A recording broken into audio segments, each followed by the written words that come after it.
Hi friends, ఇక్కడైతే ఇవాళ నేను ఫ్లిప్కార్ట్ నుంచి ఒక 3 రకాల కడాయిలు అయితే తెప్పించాను. ఒకటైతే ఫ్రైకి, ఒకటి చేపల పులుసుకి, ఒకటి బిర్యానీకి అనమాట. సో ఇది ఫ్రైకి వచ్చేసి ఇండస్ వ్యాలీ నుంచి తెప్పించుకున్నాను. క్యాస్ట్ ఐరన్ కడాయి అనమాట. ఇది కెపాసిటీ వచ్చేసి 3 లీటర్స్. సో 3 లీటర్స్ అంటే అందరికీ అర్థం కాదు కాబట్టి 1 కేజీ వరకు చికెన్ ఫ్రై చేసుకోవచ్చు, 1 కేజీ పొటాటో ఫ్రై చేసుకోవచ్చు, ఫ్రీగా చేసుకోవచ్చు అనమాట. అంటే మనకి నిండుగా అయితే కాదు, మనకి చాలా స్పేస్ ఉంటుంది. ఎందుకంటే ఆ కడాయి అనేది చాలా లోతుగా ఉంది. ఖచ్చితంగా రికమెండ్ చేస్తాను. ఎవరైనా సరే ఐరన్ కడాయి తీసుకోవాలి అనుకుంటే ఈ క్యాస్ట్ ఐరన్ కడాయి ఖచ్చితంగా తీసుకోండి. ఆ తర్వాత ఇంకా సెకండ్ వచ్చేసి ఇది వచ్చేసి చేపల పులుసు ఇలా వెడల్పుగా ఉన్న కడాయి అయితే బాగుంటుంది కదా. కాకపోతే ఇది నాన్ స్టిక్ అనమాట. సో నాన్ స్టిక్ లోపలంతా కాపర్ ఫినిషింగ్తో వచ్చింది, చాలా బాగుంది అది కూడా.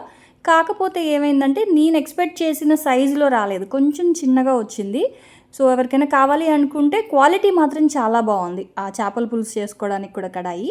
ఇంకా థర్డ్ వన్ వచ్చేసి ఇది వచ్చేసి బిర్యానీ హండి. అసలు ఇది ఎంత బాగుంది అంటే ఈ ప్రైస్కి, అంటే ఇది 1650 పడింది.